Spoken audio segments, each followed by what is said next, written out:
To keep our watersheds free of pollutants will require the actions of every citizen, community, and business. Paved concrete surfaces, asphalt, parking lots, sidewalks. The question is, do we need to have as many as we do? Because to the extent that you have too much impervious surface, the water is not retained on site. It doesn't soak into the ground. It runs off, picks up speed, carries pollutants and contaminants into the water body. One strategy for preventing stormwater runoff is occurring at the new Ford Rouge Center in Dearborn, Michigan. This remodeled truck plant is covered by a green roof the size of 8 football fields. Planted with a porous ground cover, it reduces the amount of polluted runoff released into the watershed.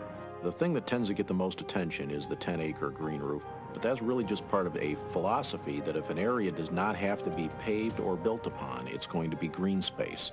And communities are also implementing green space strategies, such as rain gardens. They sloped the lot in such a manner that all the flow goes towards this landscaping, where basically the polluted runoff can percolate into the ground and get filtered rather than going straight onto the street into the storm drain system, and really a very simple approach to cleaning up our runoff in urban areas.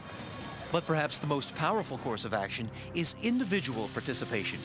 People need to take responsibility for the state of our waters, and water conservation is one area where they can do that as a committed citizen.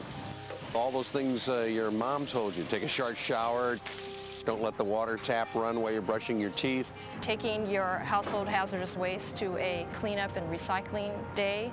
Don't wash your car on the streets and put all those suds down into the drain. When you change or use motor oil, you don't dump it into the street.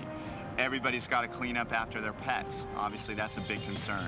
Fertilizers, herbicides, pesticides, and make sure you don't use them anytime there's any chance of rain coming up in the near future.